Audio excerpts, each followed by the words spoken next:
마카베오기 상권 9장. 유다 마카베오가 베레스에서 전사하다. 데메트리우스는 니카노르와 그의 군사들이 전장에서 쓰러졌다는 보고를 받고 우익군과 더불어 바키데스와 알키모스를 다시 유다 땅으로 보냈다. 그들은 길갈로 가는 길로 행군하여 아르벨라의 메살롯을 향하여 진을 치고 그곳을 점령하여 많은 사람을 죽였다. 152년 첫째 달에 그들은 예루살렘을 향하여 진을 쳤다가 보병 2만과 기병 2천을 거느리고 그곳을 떠나 베레스로 행군하였다. 그때 유다는 이미 정병 3천을 이끌고 엘리사의 진을 치고 있었다. 그런데 그들은 적군의 수가 많은 것을 보고 몹시 두려워하여 많은 병사가 진지를 이탈하고 800명만 남았다. 유다는 싸움이 임박하였는데 자기 군대가 흩어지는 것을 보고 군사들을 다시 모을 시간이 없었기 때문에 마음이 무너져 내렸다. 그는 낙담하였지만 일어나 적들을 치러 올라가자. 우리는 그들을 대적할 수 있을 것이다 하고 남은 이들에게 말하였다. 그러자 그들이 유다를 말리며 말하였다. 우리는 그럴 힘이 없습니다. 그러니 지금은 우리의 목숨을 구하고 나중에 우리 동포들과 함께 다시 와서 싸웁시다. 우리는 수가 적습니다. 그러나 유다는 이렇게 말하였다. 저들 앞에서 달아나다니 그런 일이 있어서는 안 된다. 우리가 죽어야 할 때가 닥쳤다면 동포들을 위해서 용감하게 죽어 우리 명예에 오점을 남기지 말자. 그때 적군이 진지를 떠나 유다인들과 맞섰다. 적의 기병대는 두 편으로 나뉘었는데 투석병들과 공수들이 군대의 선봉에 서고 강력한 돌격대도 모두 앞에 나섰다. 바키데스는 우익군에 있었다. 적의 양전열이 나팔을 불며 진격해오자 유다의 병사들도 나팔을 불었다. 양쪽 군대에서 터지는 함성으로 땅이 흔들리고 전투는 아침부터 저녁까지 계속되었다. 유다는 바키데스와 그 군대의 주력 부대가 오른쪽에 있는 것을 보고 담력과 용기가 있는 모든 군사와 함께 진격하여 적군의 오른쪽 부대를 무너뜨리고 아스소탄까지 그들을 추격하였다. 좌익군은 우익군이 무너지는 것을 보고 발길을 돌려 유다와 그의 병사들을 바짝 뒤쫓았다. 싸움이 치열해지는 가운데 여기저기에서 많은 이가 부상을 입고 쓰러졌다. 유다도 쓰러졌다. 그러자 남은 병사들이 달아났다. 요나탄과 시몬은 자기들의 형제 유다의 죽음을 거두어 모데인에 있는 조상들의 무덤에 묻고 그의 죽음을 애도하였다. 온 이스라엘도 크게 통곡하고 여러 날을 슬퍼하며 이렇게 말하였다. 이스라엘을 구한 분이 그 용맹한 분이 어쩌다 쓰러졌는가. 유다의 나머지 행적과 그가 이끈 전쟁과 그의 용맹 그리고 그의 위대함에 관한 이야기는 너무 많아 다 기록할 수가 없다. 요나탄이 유다의 후계자가 되다. 유다가 죽은 뒤 온 이스라엘 영토에서는 무도한 자들이 머리를 치켜들고 불의를 일삼는 자들이 모두 일어났다. 더구나 그때 큰 기근까지 들어 온 지방이 그들에게 넘어가고 말았다. 바키데스는 사악한 자들을 뽑아 온 지방을 다스리게 하였다. 그들이 유다의 벗들을 샅샅이 찾아내어 바키데스에게 끌고 가자 바키데스는 그들에게 보복하고 그들을 웃음거리로 만들었다. 그것은 이스라엘의 예언자가 끊긴 이래 일찍이 없었던 큰 재난이었다. 유다의 벗들이 모두 모여 요나탄에게 말하였다. 당신의 형 유다가 죽은 뒤로는 적들과 바키데스와 우리 민족을 미워하는 자들에게 유다처럼 맞설 만한 사람이 없습니다. 그래서 오늘 우리는 그의 후계자로 당신을 뽑아 우리의 지도자로 삼고 우리의 전쟁을 지휘하게 하였습니다. 그때부터 요나탄은 지휘권을 받아 자기 형 유다의 후계자가 되었다. 요나탄과 바키데스의 전투. 바키데스는 이 사실을 알고 요나탄을 죽이려 하였다. 그러나 요나탄과 그의 형 시몬과 그의 모든 군사는 그것을 알고 득화 광야로 달아나 아스파르못가에 진을 쳤다. 바키데스도 안식일에 그 사실을 알고서 전군을 이끌고 요르단을 건넜다. 요나탄은 보급대의 책임자인 형 요한을 보내어 자기의 벗들인 나바테아인들에게 많은 양의 짐을 맡아달라고 부탁하였다. 그런데 메드바의 암브리 자손들이 나와 요한을 붙잡고 그가 가진 모든 것도 함께 빼앗아가 버렸다. 이러한 일이 있은 뒤 사람들이 요나탄과 그의 형 시몬에게 보고하였다. 암브리의 자손들이 큰 혼인잔치를 벌이는데 가나안 대귀족의 딸인 신부를 데리고 큰 대열을 지어 나바닷에서 오고 있습니다. 그들은 자기들의 형 요한의 참혹한 죽음을 생각하며 산으로 올라가서 매복하였다. 그들이 눈을 들어보니 많은 짐을 진 소란스러운 행렬이 오는데 신랑과 그의 벗들과 형제들이 그 행렬을 맞이하러 손뼉을 치는 사람과 악대와 무기를 든 많은 사람을 거느리고 나왔다. 그때 요나탄 형제가 매복해 있던 자리에서 나가 그들을 죽였다. 많은 사람이 부상을 입어 쓰러지고 살아남은 자들은 산으로 달아났다. 요나탄 형제는 그들의 물건을 모두 차지하였다. 그리하여 혼인잔치는 슬픔으로 변하고 그들의 악대 소리는 통곡으로 변하였다. 이렇게 요나탄 형제는 형의 참혹한 죽음을 복수하고 나서 요르단 습지로 돌아갔다. 보고를 받은 바키데스는 안식일에 큰 군대를 거느리고 요르단 강가로 나갔다. 그때 요나탄이 자기 군사들에게 말하였다. 일어나 우리의 목숨을 위하여 싸우자. 정녕 우리는 어제와도 그제와도 같지 않다. 지금 우리는 앞뒤로 싸워야 한다. 이쪽은 요르단 강물이, 저쪽은 습지와 덤불이 가로막아 비켜나갈 곳이 없다. 그러니 이제 하늘 향해 소리쳐 적들의 손에서 구해달라고 하여라. 싸움이 시작되자 요나탄은 바키데스를 치려고 손을 뻗었다. 그러나 바키데스는 그를 꾀하여 뒤로 물러섰다. 요나탄과 그의 군사들은 요르단강에 뛰어들어 건너편으로 헤엄쳐갔다. 그러나 적군은 그들을 뒤따라 요르단을 건너지 않았다. 그날의 바키데스 쪽에서 전면가랑이 쓰러졌다. 바키데스는 예루살렘으로 돌아와 유다에 있는 성읍들, 곧 예리코의 요새와 엠마오, 벳호른, 베텔, 팀나, 파라톤, 테폰을 높은 성벽과 성문과 빗장으로 튼튼하게 하였다. 그러고 나서 이스라엘을 괴롭히려고 그곳에 수비대를 배치하였다. 또한 그는 베추르 성읍과 가자라와 예루살렘 성체를 튼튼하게 한 뒤 군대를 배치하고 양식을 쌓아두었다. 그리고 그 지방 지도자들의 아들들을 인질로 잡아다가 예루살렘 성체의 감옥에 가두었다. 알키모스가 죽다. 153년 둘째 달에 알키모스는 성소 안뜰의 벽을 헐어버리라고 명령하였다. 예언자들의 업적까지 없애버리려는 것이었다. 그리하여 그것을 헐기 시작하였다. 그때 알키모스가 갑자기 쓰러져 작업이 중단되었다. 그는 입이 막히고 굳어져 더 이상 말 한마디도 못하고 집안일에 관해서조차 지시를 낼 수가 없게 되었다. 마침내 알키모스는 큰 고통 속에서 죽어갔다. 알키모스가 이렇게 죽는 것을 보고 바키데스는 임금에게 돌아갔다. 그리하여 2해 동안 유다 땅이 평온하였다. 바키데스가 벳바시에서 패배하고 유다를 떠나다. 무도한 자들이 모두 모여 논의하며 이렇게 말하였다. 지금 요나탄과 그의 군사들은 평온하고 안전하게 지내고 있어. 그러니 이제 우리가 바키데스를 다시 끌어들여 그가 저들을 하룻밤 사이에 모두 잡아가게 합시다. 그러고 나서 그들은 바키데스에게 가서 함께 모의하였다.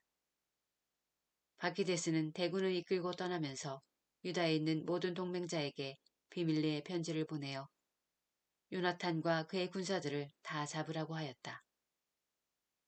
그러나 그들의 음모가 알려져 실패하였다. 그러자 요나탄과 그의 군사들은 이 악행을 주도한 유다 지방 사람들을 10명가량 잡아 죽였다. 요나탄은 시몬과 자기 군사들과 함께 광야에 있는 벳바시로 나갔다. 그는 그 성읍의 허물어진 데를 고치고 그곳을 견고하게 하였다. 이를 한 바키데스는 모든 군대를 소집하고 유다 땅의 동조자들에게도 명령을 내렸다. 그는 진군하여 벳바시를 향하여 진을 치고 여러 날 그곳을 치면서 공격 기구들을 만들었다. 요나탄은 그 성읍에 형 시몬을 남겨두고 성 밖으로 나갔다. 그때 그는 몇 사람만 데리고 가서 오도메라와 그의 형제들 그리고 수경지에 있는 파시론의 자손들을 쳤다. 그들도 공격하기 시작하며 병력을 이끌고 올라갔다. 그 틈에 시몬과 그의 군사들이 성읍에서 나와 공격 기구들을 불살라버리고 바키데스와 싸웠다. 마침내 바키데스가 무너졌다. 그는 자기의 원정 계획이 허사로 돌아가자 크게 낙담하였다. 그래서 이 지방으로 진격하기를 권유한 무도한 자들에게 몹시 화를 내며 그들을 많이 죽였다. 그러고 나서 자기 나라로 돌아가기로 작정하였다. 요나탄은 그 사실을 알고 그에게 사절을 보내어 화친을 맺고 포로들을 넘겨달라고 하였다. 바키데스는 이를 받아들여 그의 말대로 하였다. 그는 일생 동안 내내 요나탄을 해치려 하지 않겠다고 맹세하고 전에 유다 땅에서 잡아간 포로들을 요나탄에게 넘겨주었다. 그 뒤에 바키데스는 자기 나라에 돌아가서 다시는 유다인들의 땅에 들어오지 않았다. 드디어 이스라엘에서 전쟁이 멈추었다.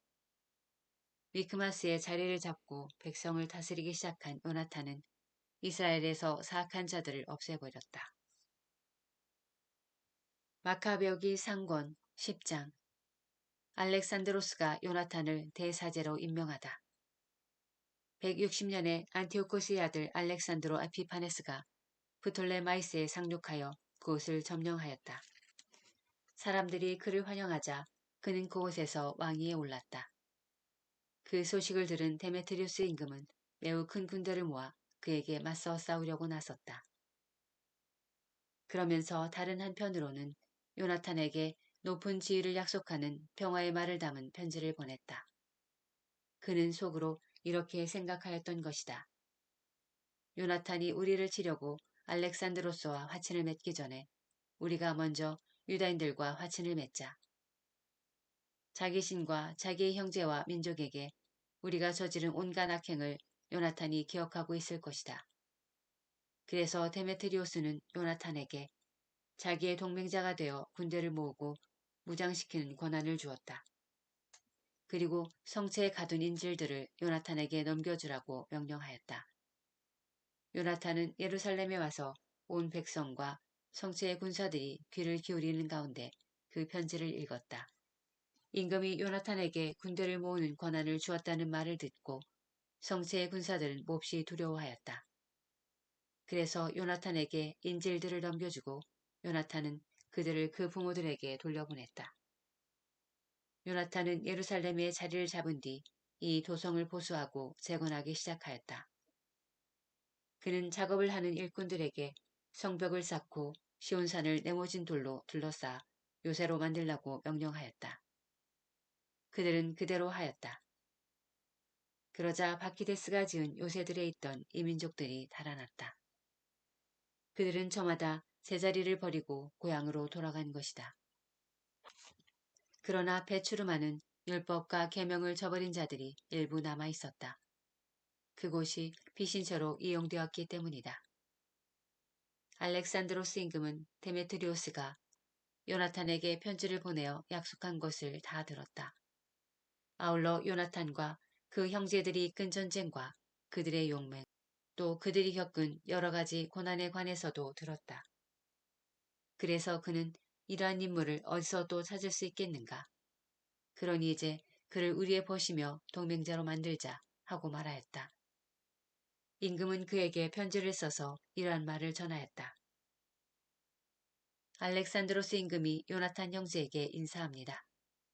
우리는 귀하가 대단히 강력한 인물로서 우리의 벗이 될 만한 사람이라는 말을 들었습니다. 그러므로 우리는 오늘 귀하를 귀민족의 대사제로 임명하고 임금의 벗이라는 칭호를 부여하기로 하였습니다. 우리 편이 되어 우리와 우정을 지켜주시기 바랍니다. 그리고 알렉산드로스는 그에게 자주색 옷과 금관을 보냈다. 이렇게 하여 요나탄은 160년 일곱째 달 초막절에 거룩한 사제옷을 입었다. 그리고 그는 군대를 모으고 많은 무기를 마련하였다. 데메트리오스 임금이 새로운 제안을 하다. 데메트리오스는 이 이야기를 듣고 속이 상하여 이렇게 말하였다. 알렉산드로스가 자기 기반을 튼튼히 하려고 우리보다 앞서 유다인들과 우호 관계를 다졌는데 우리는 대체 무엇을 하고 있었단 말인가. 나도 그들에게 격려의 말로 편지를 써서 높은 지위와 선물을 약속하고 그들의 협조를 받아야 하겠다. 그러고는 이러한 말을 써서 보냈다. 데메트리오스 임금이 유다 민족에게 인사합니다. 여러분이 우리와 맺은 계약을 지키고 우호 관계를 유지하여 우리의 원수들 편에 가담하지 않았다는 소식을 듣고 우리는 기뻐하였습니다. 앞으로도 계속 신의를 지켜주십시오. 여러분이 우리에게 보여준 호의에 꼭 보답하겠습니다. 우리는 여러분에게 많은 세금을 면제해주고 선물도 주겠습니다. 이제 나는 여러분에게 자유를 주고 모든 유다인에게 조공과 소금세와 왕관세를 면제해줍니다. 또 나에게 바쳐야 하는 곡식의 3분의 1세와 나무 열매의 2분의 1세를 오늘부터 면제합니다. 그리하여 유다 땅에서 그리고 사마리아와 갈릴레아에서 유다에 편입된 세 지역에서 오늘부터 영원히 그 세금을 거두지 않겠습니다. 예루살렘은 거룩한 곳으로 인정하고 그 주변 지역과 함께 11조와 조세를 면제합니다. 나는 예루살렘 성체의 지배권을 포기하고 대사제에게 넘겨줍니다. 그는 성체를 지킬 사람들을 뽑아 그곳에 배치할 수 있습니다. 또한 나는 유다 땅에서 나와 왕국 곳곳에 포로로 끌려온 모든 유다인을 몸값을 받지 않고 자유롭게 풀어줄 뿐더러 그들의 가축에 대해서도 세금을 받지 못하게 하겠습니다. 모든 축제일과 안식일, 초하룻날과 주일, 그리고 축제 전 사흘과 축제 후 사흘, 이 모든 날을 내 왕국에 사는 모든 유다인이 공공의무와 세금을 면제받는 날로 삼겠습니다. 어느 누구도 이 문제와 관련하여 유다인에게 세금을 강요하거나 그들을 괴롭힐 권리가 없습니다. 유다인들 가운데에서 3만 명이 임금의 군대에 편입되어 임금의 모든 군사와 똑같은 대우를 받을 것입니다. 그들 가운데 어떤 이들은 임금의 큰 요새에 배치되고 어떤 이들은 왕국에서 신임받는 자리에 배치될 것입니다. 그들의 상관과 지휘관들도 그들 가운데에서 나올 것이며 또 그들은 임금이 유다 땅에 명령을 내린 대로 자기들의 법에 따라 살 수 있을 것입니다. 사마리아 지방에서 유다에 편입된 세 지역은 유다와 합쳐지고 한 통치자에게 속한 것으로 간주됩니다. 그러므로 대사제 말고는 다른 어떤 권력자에게 복종하지 않아도 좋습니다. 나는 프톨레마이스와 그 인접 지역을 예루살렘 성수에 선물로 주어 성수의 경비를 충당하도록 하겠습니다. 여기에 덧붙여 나도 해마다 적절한 곳에서 거둔 임금의 수입 가운데에서 15,000세켈을 주겠습니다. 관리들이 처음 몇 해 동안 주다가 나중에는 주지 않던 모든 추가 보조금도 지금부터는 성전 비용으로 다시 내줄 것입니다. 거기에다 해마다 성소 수입에서 받아오던 은 5,000세켈도 면제합니다. 그것은 그곳에서 봉직하는 사제들의 몫이기 때문입니다. 임금에게 빚을 졌거나 그 밖에 온갖 다른 사정으로 예루살렘 성전이나 그 경내 어디로든 달아난 자는 누구나 사면 되고 내 왕국에 있는 제 소유물도 다 되돌려 받을 것입니다. 성소 건물을 보수하고 재건하는 경비는 임금의 수입에서 충당할 것입니다. 또한 예루살렘 성벽을 보수하고 그 둘레를 튼튼히 하는 경비도 임금의 수입에서 충당하며 유다 땅의 다른 성벽들을 보수하는 비용도 그렇게 할 것입니다. 데메트리오스가 죽다. 요나탄과 백성은 이 말을 듣고 아무도 그것을 믿거나 받아들이지 않았다. 그들은 데메트리오스가 이스라엘에서 저지른 엄청난 악행과 자기들을 몹시 괴롭힌 일을 기억하였기 때문이다. 그러나 자기들에게 먼저 평화의 말을 해온 알렉산드로스에게는 호감을 가지고 언제나 그와 동맹관계를 유지하였다. 그때 알렉산드로스 임금은 대군을 모아 데메트리오스에게 맞서 진을 쳤다. 두 임금이 교전한 끝에 알렉산드로스의 군대가 달아나자 데메트리오스가 그를 추격하여 그의 군사들을 무찌르고 해가 질 때까지 치열한 전투를 벌였지만 데메트리오스는 그날 전사하고야 말았다. 알렉산드로스가 부톨레마이오스와 맹약을 맺다. 알렉산드로스는 이집트 임금 부톨레마이오스에게 사신을 보내어 이러한 말을 전하였다. 내가 이제 나의 왕국으로 돌아와서 조상들의 왕좌에 오르고 통치권을 잡았습니다. 데메트리오스를 무찌르고 우리 영토를 되찾은 것입니다. 나는 그와 전쟁을 벌였는데 그와 그의 군대가 우리에게 패배하여 우리가 그의 왕좌에 앉게 되었습니다. 그러니 이제 우리 서로 우호 관계를 맺읍시다. 따님을 내 아내로 주십시오. 그러면 나는 사위가 되어 임금님의 품위에 맞는 선물을 임금님과 따님에게 드리겠습니다. 그러자 부톨레마이오스 임금은 이렇게 대답하였다. 임금님이 조상들의 땅으로 돌아가 그 왕좌에 앉게 된 날이야말로 복된 날입니다. 이제 나는 임금님이 편지에 쓴 대로 하겠으니 우리가 상견례를 하게 부톨레마이오스에서 만납시다. 나는 제안대로 임금님의 장인이 되겠습니다. 그 뒤 부톨레마이오스는 162년에 자기 딸 클레오파트라를 데리고 이집트에서 나와 부톨레마이스로 갔다. 알렉산드로스 임금이 그를 영접하였다. 부톨레마이오스는 자기 딸 클레오파트라를 알렉산드로스에게 넘겨주고 임금들이 하는 대로 부톨레마이오스에서 매우 호화로운 혼인잔치를 벌였다. 알렉산드로스가 요나탄과 맹약을 맺다. 알렉산드로스 임금은 요나탄에게 자기를 만나러 오라고 편지를 썼다. 그래서 요나탄은 화려한 행렬을 이끌고 부톨레마이스로 가서 그 두 임금을 만나 은과 금을 주고 그들의 벗들에게도 많은 예물을 주어 호감을 샀다. 그때 이스라엘에서 간악한 자들, 곧 변절자들이 몰려와서 그를 고발하였지만 임금은 그들의 말에 주의를 기울이지 않았다. 임금은 오히려 요나탄의 옷을 벗기고 자주색 옷을 입혀주라고 명령하였다. 부하들이 그대로 실행하자 임금은 그를 제 곁에 앉히고 신하들에게 말하였다. 너희는 이분을 모시고 성읍 한복판으로 가서 아무도 어떤 문제로든 이분을 고발하거나 어떤 구실로든 이분을 괴롭히지 말라고 선포하여라. 요나탄을 고발한 자들은 그렇게 선포되는 대로 그가 영광을 차지하고 자주색 옷을 입은 것을 보고는 모두 달아났다. 그러자 임금은 그를 영광스럽게 하여 첫째 가는 벗들 가운데 하나로 등록시키고 그를 총독으로 또 지방장관으로 세웠다. 요나탄은 기뻐하며 평화로이 예루살렘으로 돌아왔다.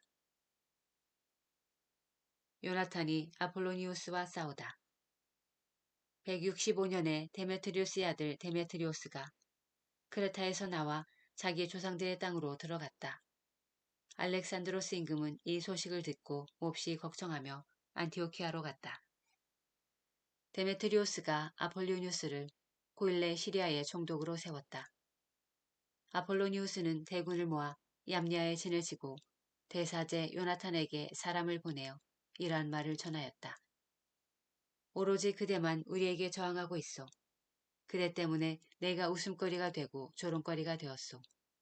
어찌하여 그대는 그 산속에서 우리에게 위세를 부리는 것이오. 지금이라도 그대의 군대를 믿는다면 우리가 있는 평화로 내려오시오. 거기에서 서로 겨루어 봅시다. 성읍들의 군대는 내 편이오. 내가 누구인지 우리를 돕는 나머지 사람들이 누구인지 물어보시오. 그대의 조상들이 저희 땅에서 2번이나 배주하였기 때문에 그대들도 우리에게 맞설 수 없다고 사람들이 말해줄 것이오.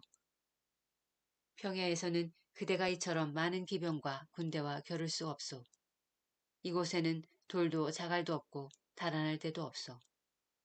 요나탄은 폴리누스의 말을 듣고 분이 치밀어 군사 10,000명을 뽑아 예루살렘에서 나왔다. 그의 형 시몬도 그를 도우려고 합세하였다. 요나탄이 야포 앞에 진을 쳤지만 아폴리누스의 주둔군이 야포에 있었으므로 그 성읍 주민들은 그에게 성문을 열어주지 않았다. 요나탄의 군대가 그곳을 공격하자 성읍 주민들이 두려워서 성문을 열어주었다. 그리하여 요나탄이 야포를 점령하였다. 아폴로니우스는 이 소식을 듣고 기병 3천과 큰 군대를 집합시켜 그곳을 그냥 지나치는 척하며 아스돗으로 갔다. 그는 또한 자기의 수많은 기병대를 믿었으므로 평야로 진군하였다. 그러자 요나탄이 그를 뒤쫓아 아스돗까지 갔다. 거기에서 양쪽 군대가 맞서 싸웠다. 아폴로니우스는 기병 1000명을 미리 후방에 숨겨두었지만 요나탄은 자기 뒤에 복병이 있다는 사실을 이미 알고 있었다. 적군은 요나탄의 군대를 포위하고 그의 병사들에게 아침부터 저녁까지 활을 쏘아댔다. 그러나 병사들은 요나탄이 명령한 대로 꿋꿋이 버티었다. 마침내 적의 군마들이 지치게 되었다. 이렇게 적의 기병대가 지쳐 있었으므로 시몬이 자기 군대를 이끌고 가서 적의 전열과 맞서 싸우자 적군은 시몬에게 패배하여 달아났다. 기병대도 평야에 뿔뿔이 흩어져 목숨을 구하려고 아스돗으로 달아나 저의 신전인 벳다곤으로 들어갔다. 요나탄은 아스돗과 그 주변 성읍들을 불태우고 거기에서 전리품을 거둔 다음 다곤 신전과 그것으로 배신한 자들을 불로 태워버렸다. 그리하여 칼에 맞아 쓰러진 자와 불에 타 죽은 자가 8,000명가량 되었다. 요나탄은 그곳을 떠나 아스콜론을 향하여 진을 쳤다. 그러자 그 성읍 주민들이 나와 그를 성대하게 맞이하였다. 요나탄은 많은 전리품을 가지고 군사들과 함께 예루살렘으로 돌아왔다. 알렉산드로스 임금이 그 소식을 듣고 요나탄을 더욱 영예롭게 하였다. 그는 관습상 임금의 친족에게만 주는 금 죬새를 요나탄에게 보내고 에크론과 거기에 딸린 모든 지역을 그의 몫으로 내주었다.